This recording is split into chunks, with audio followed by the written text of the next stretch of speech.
The whisper reached Harriet Thorne before the music stopped.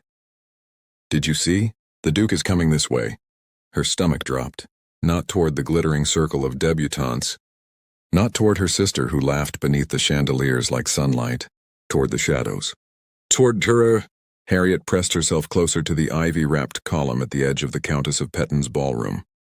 It was the place she always stood, half hidden, half forgotten. Her gown, dull pewter, deliberately lifeless, blended almost perfectly with the wallpaper behind her. She had chosen it with care. A color no one remembered, a color that vanished beneath candlelight. For 8 years, Harriet Thorne had cultivated the art of disappearing, and she had become excellent at it, which was why the sight unfolding across the ballroom felt like some terrible mistake. Because Alastair Cavendish, the Duke of Northcliffe, was walking directly toward her. The crowd parted before him. Men stepped aside. Women lowered their fans. Whispers rippled like wind through silk skirts. The coldest duke in England did not cross ballrooms without purpose. He did not pursue women. He certainly did not seek out the daughter of a minor baronet who had long ago been declared socially invisible. Harriet's pulse began to hammer. He must be going somewhere behind me. But he did not turn, did not slow, did not look away. His gaze remained fixed on her face with an intensity that made her breath catch painfully in her throat. 8 years ago, she had still believed someone might look at her like that. 8 years ago, she had been 17. And foolish. The memory struck her like a blade. The Bancroft ball, the laughter, Lord Christopher Ashby bowing mockingly before 300 guests and announcing loudly that dancing with Harriet Thorne was like dancing with a piece of furniture. The room had roared. Her mother had slapped her later in the carriage. "You humiliated us," Lady Meredith Thorne had hissed. "How dare you draw attention to yourself?" After that night, Harriet learned a lesson that society taught cruelly and well. A woman who failed to charm the room quickly learned to vanish from it too. So she changed. Darker gowns, severe hair, quiet corners. No dancing, no laughter, no hope. 8 years of silence had made her nearly perfect at being overlooked. Until tonight, because now the Duke of Northcliffe stood before her, close enough that she could smell sandalwood and winter rain. Close enough that the warmth of his presence made the cold marble column behind her feel suddenly distant. Up close, he was even more intimidating than rumor suggested. Tall, severe, his gray eyes sharp as winter storms. A faint scar cut across the edge of his jaw. For a moment, neither of them spoke. The ballroom had begun to quiet. People were watching. Of course they were watching. The most powerful bachelor in England was standing before Baum, the most forgettable woman in London. Then the Duke leaned closer.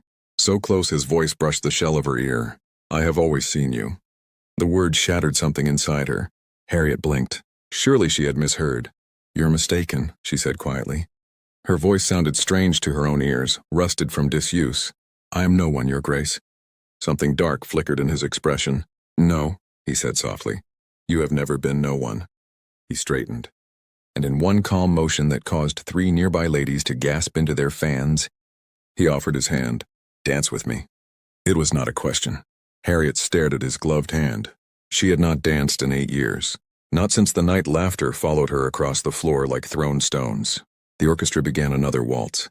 The first notes floated through the ballroom. The Duke waited, unmoving, entirely certain. Around them whispers spread. Why her? Does he know who she is? She has been on the shelf for years. Harriet's heart pounded. Every instinct told her to refuse, to retreat, to return to the shadows where humiliation could not reach her again. But his eyes held hers, not impatient, not mocking, waiting, as though this moment mattered more to him than the entire glittering room. Her hand lifted before she could stop it. His fingers closed around hers, warm, steady, and suddenly Harriet Thorne, who had spent 8 years dissolving into walls and corners, found herself being led directly into the center of the ballroom.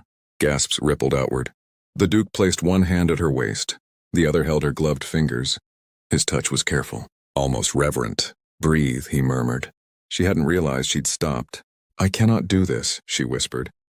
"You can." The orchestra swelled. The dance began, and Harriet discovered something impossible. Her body remembered. Step. Turn. Step. The Duke moved with controlled precision, guiding her effortlessly through the waltz. But he never once looked away from her face. Not once. "You are wondering why," he said quietly. "Yes, I will tell you," he replied. "Not tonight." That hardly seems fair. No, he agreed calmly. It isn't. The music spun around them. Candles blurred. Silk rustled. The entire ballroom watched. How long? She asked suddenly. His jaw tightened. Since the Bancroft ball. Her breath caught. That was 8 years ago. Yes, 8 years. 8 years of invisibility. 8 years of silence. 8 years while the coldest duke in England had apparently been watching her disappear. The music ended. Applause broke around them. But Harriet barely heard it. Her heart thundered, because he was still looking at her. Still studying her as if she were the only person alive. I have waited long enough, the Duke said quietly. And Harriet realized something terrifying. The look in his eyes was not curiosity.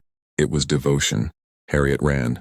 The moment the applause rose around them, she pulled her hand from the Duke's grasp and fled the dance floor before her courage failed completely. Gasps followed her retreat. Fans snapped open. Whispers bloomed like wildfire. But Harriet barely heard them. Her pulse roared in her ears as she hurried through the crowd past startled guests and curious glances, toward the narrow servants' corridor she had used countless times to slip unnoticed from crowded rooms. Invisible again. Safe again. She reached the garden doors and pushed outside into the cool night air. Moonlight silvered the hedges. The distant music of the ballroom drifted faintly through the glass. Harriet pressed her back against the stone wall beside a rose arbor and forced herself to breathe.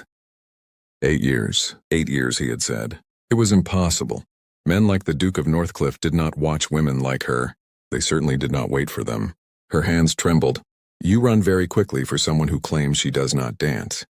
Harriet started violently. The Duke stood at the entrance to the arbor. Moonlight carved sharp lines across his features, softening none of them. He had followed her. Of course he had. The most powerful man in England did not allow mysteries to escape him.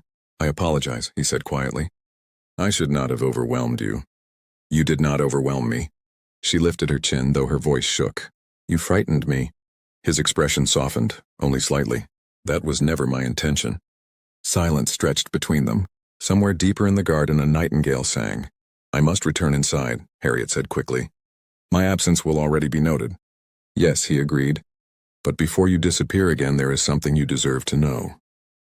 He stepped closer, not enough to crowd her, just enough that the air between them grew warmer. I meant what I said, he continued. I have always seen you. That is absurd. It is the truth. She shook her head. You cannot possibly know anything about me. I know, he said calmly. That you read philosophy in secret because your mother believes intellectual pursuits unsuitable for women. Harriet's breath caught. I know you taught yourself Latin from your father's books. He took another step.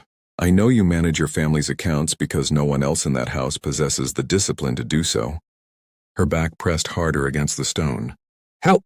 I know, he continued quietly, that you gave up half your dowry so your sister might have a proper wardrobe for her first season. Her chest tightened. That is not something anyone told you. No. Then how? Because I have spent 8 years learning everything about you. The words hung in the night air. Not boastful, not proud, simply true. Harriet stared at him. You cannot mean that. I do. Why? For the first time, the Duke hesitated. Then he answered. Because the night Lord Ashby laughed at you, he said slowly. I was standing above the ballroom gallery. Her heart stopped. I saw the moment it happened. She swallowed. That must have been amusing. No. His voice hardened. It was the most infuriating thing I had ever witnessed. He looked away briefly, as though remembering. You did not cry. No, she said faintly. You did not run. No. You walked through 300 people who believed themselves superior to you, he continued, with your spine straight and your chin lifted. He looked back at her, and in that moment I realized something. What? That I had never seen anyone stronger. Harriet blinked. Strong. No one had ever called her that before. I was 25 then, he went on. My father had just died, my brother was gone. The estates were drowning in debt. His voice lowered. I believed I was going to destroy everything my family had built. The moonlight caught his eyes. You walked through humiliation with more courage than I possessed facing my entire inheritance. He paused, and I thought, if she can survive that, then I can survive this. Her breath trembled. So you watched me? Yes. For 8 years? Yes. Why wait so long to speak? Something softened in his expression. Because I needed to become a man worthy of you. Harriet laughed softly. The sound held no humor. You are a duke. I was a broken boy with a title and mountains of debt. And now, he said quietly, I have rebuilt everything. Silence settled again. The garden smelled faintly of roses and damp earth. You still should not be interested in me, Harriet said. I have no fortune. I have more than enough. No beauty. His gaze swept her face. You are mistaken. No position. You will have mine. Her heart skipped painfully. You speak as if this has already been decided. He reached out slowly, carefully, as though approaching a frightened creature. Give me 1 month, he said. 1 month to court you properly. Harriet's pulse thundered. And if I refuse? His expression did not change. Then I will wait. For how long? He held her gaze. I have already waited 8 years. The certainty in his voice terrified her. And yet, something inside her stirred. Something fragile. Something dangerously close to hope. 1 month, she whispered. Relief flickered briefly in his eyes. Tomorrow morning, he said, I will call upon you. Harriet's breath caught again. He turned to leave, then paused. Miss Thorne. Yes? His voice softened. You are not invisible.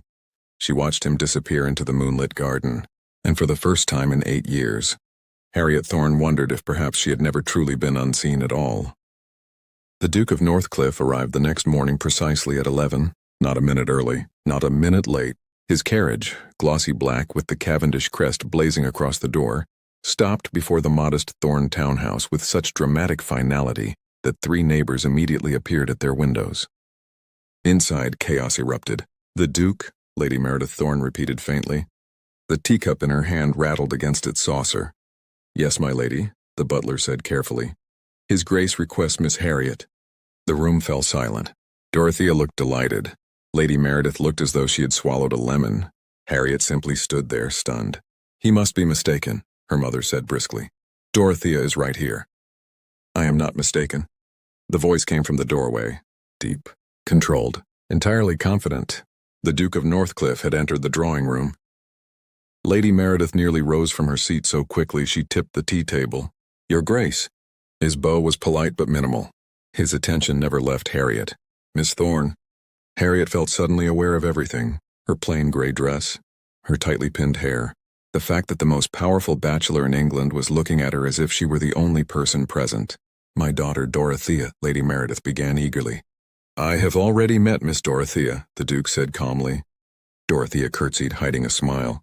I'm here for Miss Harriet. The silence that followed could have cracked glass. Lady Meredith blinked. You wish to speak with her? I wish to take her driving in Hyde Park. Harriet's heart jolted. Her mother's face tightened instantly. A chaperone will be required, of course. Certainly. The Duke glanced at Dorothea.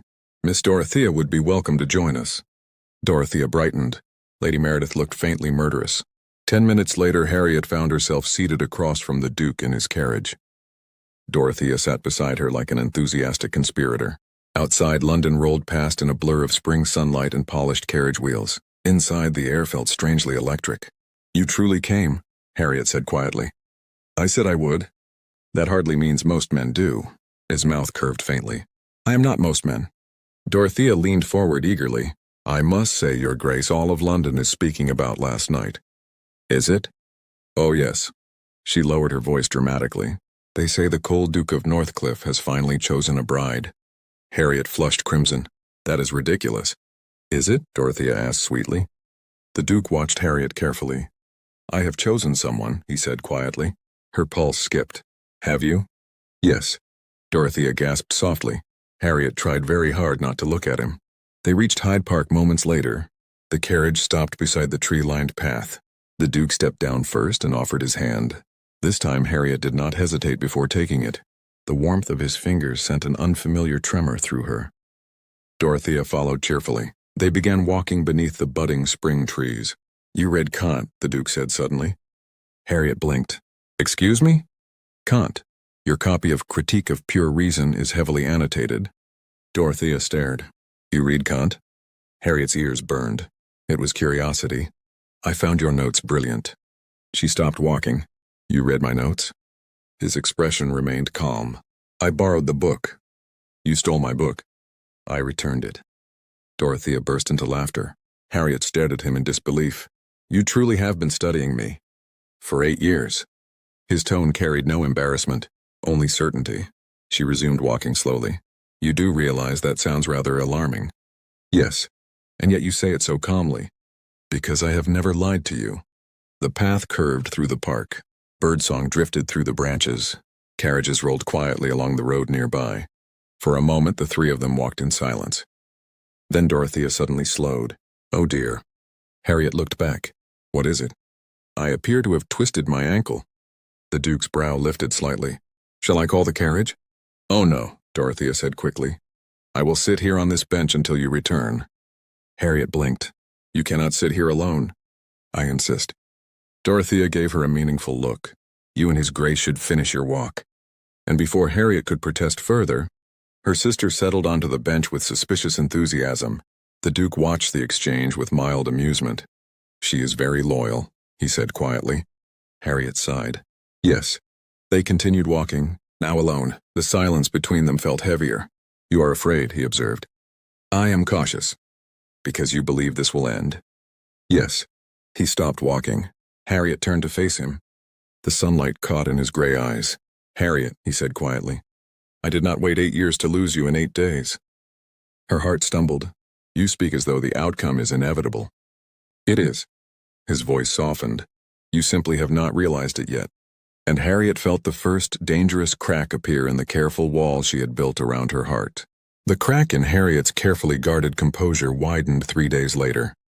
Not because of the Duke, but because of her mother. The afternoon sunlight filtered through the tall windows of the Thorne drawing room as Harriet sealed a letter addressed to the Duke of Northcliffe. Their courtship had settled into an unusual rhythm. Morning walks, afternoon conversations, occasional debates about philosophy that left Harriet breathless with excitement. He listened to her, not politely, not indulgently, but with genuine interest, as though her mind were something rare and valuable. No one had ever done that before, which was why her mother's voice slicing through the quiet room struck like ice. Dorothea will accompany you today. Harriet froze. Mother? Lady Meredith sat at the writing desk with the posture of a general preparing for battle. I think His Grace has spent quite enough time distracted by novelty. The word stung. Novelty? Harriet repeated. Yes, Lady Meredith said crisply. Your peculiar appeal. Dorothea stiffened across the room. Mother. Hush, Dorothea. Lady Meredith turned to Harriet. You must understand something, my dear. Dukes do not marry women like you. Harriet felt the familiar cold weight settle in her chest. Women like you. She knew exactly what that meant. Plain, invisible, forgettable. Lady Meredith continued smoothly. His Grace has clearly been intrigued. Mother, Dorothea said sharply. But intrigue fades. Her mother's gaze sharpened. Once he spends proper time with your sister, he will remember what a suitable bride actually looks like. Silence crashed into the room. Harriet's stomach tightened painfully. Very well, she said quietly. Dorothea spun toward her. Harry, you cannot be serious. It does not matter, Harriet said. But it did, because something fragile had begun growing in her chest during the past week. Hope. And hope was a dangerous thing for someone who had survived by expecting nothing. The Duke arrived 15 minutes later. Lady Meredith greeted him with exaggerated warmth. Your Grace, how delightful. He bowed politely. Then his eyes found Harriet. The room disappeared. For a moment they simply looked at one another, until Lady Meredith spoke again. My younger daughter will accompany you today. Dorothea gave him an apologetic look. The Duke studied Harriet carefully. Miss Harriet, he said quietly. Is that your wish? The question surprised her. No one had ever asked what she wanted before. Yes, she said after a moment. His expression did not change, but something thoughtful flickered behind his eyes. Very well. They left together moments later. The carriage ride felt tense. Dorothea attempted cheerful conversation. The Duke responded politely, but Harriet could feel the undercurrent of tension humming through the small space. Finally, the Duke spoke. Your mother believes I will choose your sister. Dorothea looked mortified. Harriet closed her eyes briefly. Yes. Does she also believe I am blind? Dorothea coughed. Harriet tried not to smile. I assure you, he continued calmly, Miss Dorothea is very charming. Dorothea brightened. Thank you, Your Grace. But she's not the woman I came for. His gaze returned to Harriet. The carriage suddenly felt very small. Dorothea stared between them. Oh! They arrived at Lady Whitmore's garden party shortly afterward.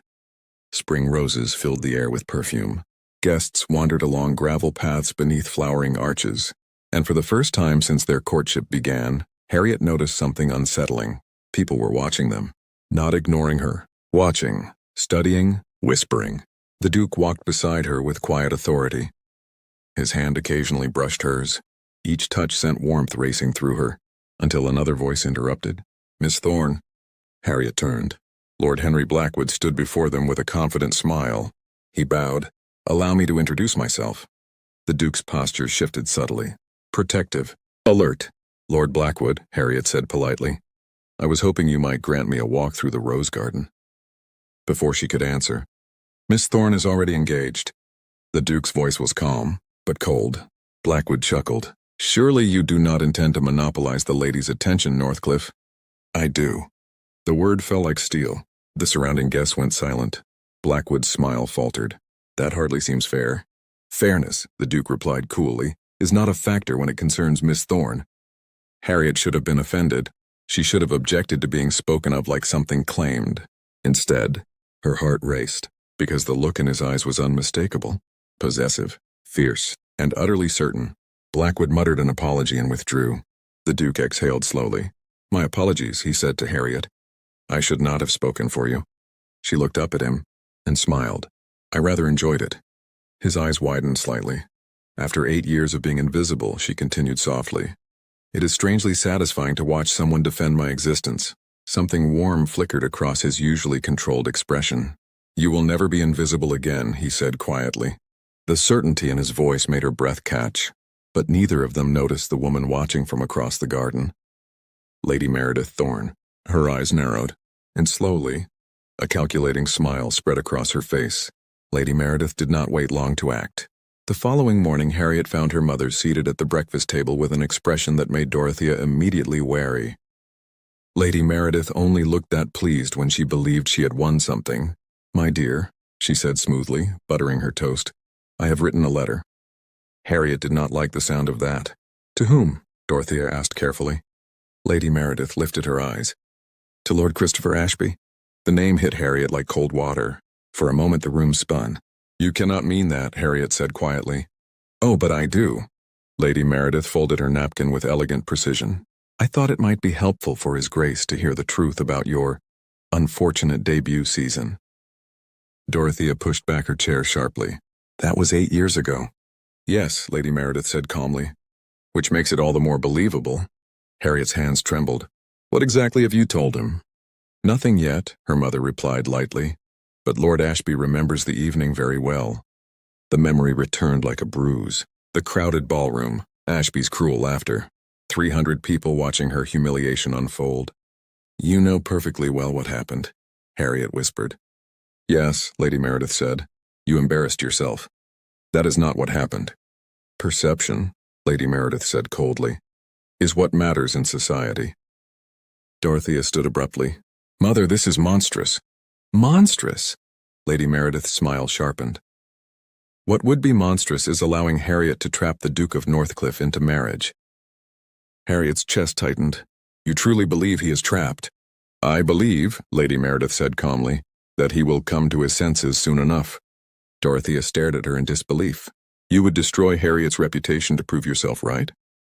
"If necessary." Silence fell. Lady Meredith rose and swept from the room. Harriet remained seated, frozen.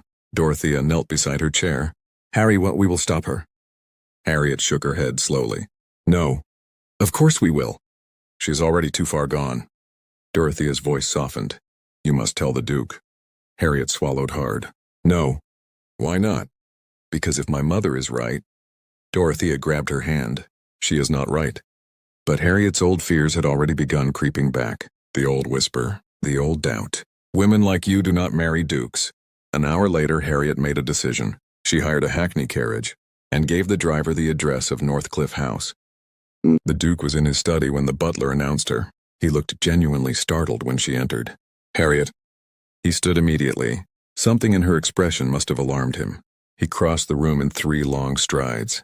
"What has happened?" She stepped back before he could touch her. "Please don't." He stopped instantly. The concern in his eyes deepened. "Tell me." Her voice felt brittle. "I came to release you." The words hung in the air. The Duke did not move. "Release me," he repeated slowly. "Yes." His gaze sharpened. "From what?" "From this." She gestured helplessly between them. "From the courtship." Silence. The Duke's jaw tightened. "And why?" he asked carefully. "Would you wish to do that?" "My mother has contacted Lord Ashby." His eyes went cold. Harriet forced the words out. "She intends for him to claim that I behaved improperly with him years ago." The Duke's expression did not change, but something dangerous flickered beneath the surface. "If he spreads the story at the Petton ball." "He won't." Harriet blinked. "You cannot know that." "I do know." "How?" "Because," the Duke said quietly, "I have already dealt with Ashby." Her breath caught. "What do you mean?" He stepped closer. This time she did not move away. "I told you," he said calmly. "I made it my business to know everything about you." "Yes. That includes the truth about the Bancroft ball." Her heart pounded. "Ashby laughed because he was cruel, not because of anything you did." She stared at him. "You knew?" "For years." "And you never—" "I was waiting." "Waiting for what?" "For the moment someone attempted to hurt you again." His voice dropped lower. "Your mother has made a grave mistake." Harriet's pulse thundered. "You sound frighteningly certain." "I am." He reached for her hand. This time she let him take it. "I have spent 8 years preparing to protect you," he said quietly. "Did you truly believe I would allow someone like Ashby to destroy you?" Her vision blurred suddenly. "You mean you're not angry?" "Angry?" His thumb brushed her trembling fingers. "Harriet, I have never been more certain of anything in my life." She exhaled shakily. "I thought you might realize you had chosen the wrong sister." The Duke stared at her. Then he said something that stole the breath from her lungs. "There is no other sister." He lifted her hand to his lips. "There has only ever been you." The Duchess of Petton's ball arrived 3 nights later. London had been speaking of nothing else. 2 rumors dominated every drawing room and carriage ride. First, that the Duke of Northcliffe intended to make an announcement. Second, that Lord Christopher Ashby had returned to the city. Harriet felt both rumors like a weight pressing against her ribs as she descended the grand staircase of Petton House. Her gown shimmered in pale champagne silk. The Duke had sent it with a single note. No more hiding. The ballroom glittered beneath 1,000 candles. Music swelled. Laughter drifted. But when Harriet entered beside the Duke, the room fell strangely quiet. People stared, not past her, at her. For 8 years she had moved through rooms unseen. Now every eye followed her steps. Her hand tightened slightly around the Duke's arm. He noticed immediately. "Breathe," he murmured. "I am breathing." "You are preparing to flee." She exhaled. "You know me too well." "Yes." His voice softened. "I worked very hard to." They reached the edge of the dance floor. The orchestra began a waltz. He turned to her. "Dance with me." She smiled faintly. "You seem to enjoy terrifying society." "I enjoy dancing with my future wife." Her breath caught. "You have not yet asked." "Tonight," he said quietly. Hope fluttered dangerously in her chest. They stepped onto the floor. The waltz carried them into motion. Around them the Tun watched openly now. Fans fluttered. Whispers moved like wind through silk. Yet Harriet found herself focusing only on the man guiding her across the polished floor. "Are you afraid?" he asked softly. "Yes." "Of what?" "That all of this will vanish." His expression hardened slightly. "It will not." Before she could answer, a voice cut across the music. "Well, well." Harriet's blood ran cold. Lord Christopher Ashby stood near the edge of the floor. 8 years had not improved him. His once charming smile had soured into something sharp and desperate, and tonight it was directed straight at her. "I had heard rumors," Ashby said loudly, "that Miss Harriet Thorne had captured the attention of a duke." The orchestra faltered. Conversation died. Every guest within earshot turned toward them. Harriet felt the old humiliation rising like a ghost, but this time, she was not alone. The Duke released her waist slowly, then turned. His gray eyes were ice. "You will address Miss Thorne with respect," he said calmly. Ashby laughed. "Respect? My dear Northcliffe, perhaps you should hear a certain story before making plans for marriage." A ripple of tension moved through the crowd. Harriet felt the Duke's hand find hers. Steady, grounding. Ashby stepped forward. 8 years ago, Miss Thorne attempted to secure my attentions rather aggressively. That is enough. The Duke's voice cut through the room like steel. Ashby sneered. "Truth can be uncomfortable." "Truth," the Duke said quietly. is precisely what we will discuss. He stepped forward. The ballroom seemed to shrink around them. I have spent 8 years investigating Lord Ashby's financial affairs, the Duke continued. Ashby blinked. What? I am certain our guests will find the details fascinating. The room held its breath, particularly the gambling debts, the Duke said calmly, and the forged signatures. Ashby's face drained of color, and the rather desperate arrangement he recently made with Lady Meredith Thorne. Gasps rippled through the crowd. Across the ballroom, Harriet saw her mother go pale. Ashby sputtered. You cannot prove. I already have. The Duke produced a folded document. My business associates now hold every debt you owe.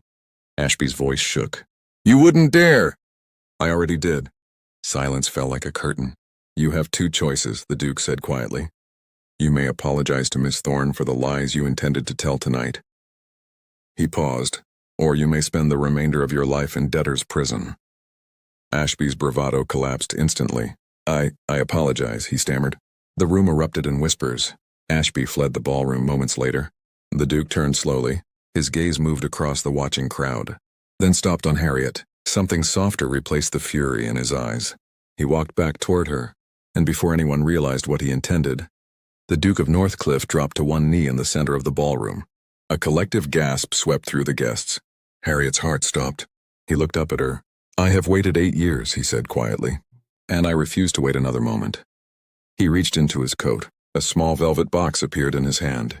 Harriet Thorne, he said softly, will you marry me? For a moment, Harriet could not breathe. The ballroom seemed to disappear around her. The music, the whispers, the hundreds of watching eyes. None of it mattered. Only the man kneeling before her. Alistair Cavendish, the Duke who had waited 8 years, the man who had seen her when the world refused to look. His gray eyes held hers steadily, not demanding, not pressuring, simply waiting, as though he would kneel there forever if necessary. Harriet felt something inside her shift. 8 years ago, she had stood in a ballroom surrounded by laughter. 8 years ago, she had believed that humiliation defined her. But now, the same world watched again, only this time the silence held something different. Hope. She looked at him, at the powerful man who had rebuilt a ruined estate, at the feared Duke who had just destroyed her enemies without raising his voice, at the man whose hands were trembling very slightly as he held the ring. You have already changed my life, she whispered. A faint smile touched his mouth. I intend to spend the rest of it doing so. Her heart swelled painfully. For 8 years, she said softly, I believed I deserved to disappear. His expression hardened slightly. You never did. But you saw me. Always. The certainty in his voice broke the final fragile wall inside her chest. Harriet laughed softly through sudden tears. Yes, she said. The word barely escaped her lips. Then stronger. Yes. The Duke did not move for a heartbeat, as though he needed to be certain he had heard correctly. Then relief, raw and unmistakable, flooded his expression.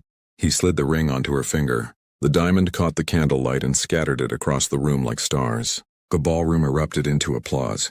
But Harriet hardly noticed, because Alistair stood and pulled her gently into his arms. Finally, he murmured against her hair. His lips brushed hers. The kiss that followed was not cautious, not polite. It was 8 years of waiting finally breaking free. When they parted, the guests were still clapping. Dorothea was crying openly. Several matrons fanned themselves dramatically, and Lady Meredith Thorne stood near the wall, white with silent fury. Harriet saw her. For the first time in her life, she felt no fear, only distance. Alistair followed her gaze. His arm tightened slightly around her waist. She has no power over you anymore, he said quietly. Harriet nodded. I know. The orchestra began playing again. The Duke took her hand. One more dance, he said softly, before you become the future Duchess of Northcliffe. She smiled. Your obsession is showing again. It never stopped. They stepped onto the floor. The waltz carried them through the candle-lit room. This time Harriet did not worry about whispers. She did not search for shadows. She simply danced. And when the music slowed, the Duke leaned close. There is something I have not told you. Oh? His voice softened. I have commissioned another portrait. She laughed. Already? Yes. What does it show? His gray eyes warmed. You. Doing what? Smiling. Harriet looked around the ballroom, at the chandeliers, at the crowd, at the life she had once believed impossible. Then she looked back at him. I suppose I will be doing that often now. That, he said quietly, is the entire plan. And as they danced beneath the glowing chandeliers, Harriet Thorne, who had once spent years fading into the walls, finally allowed herself to be seen forever.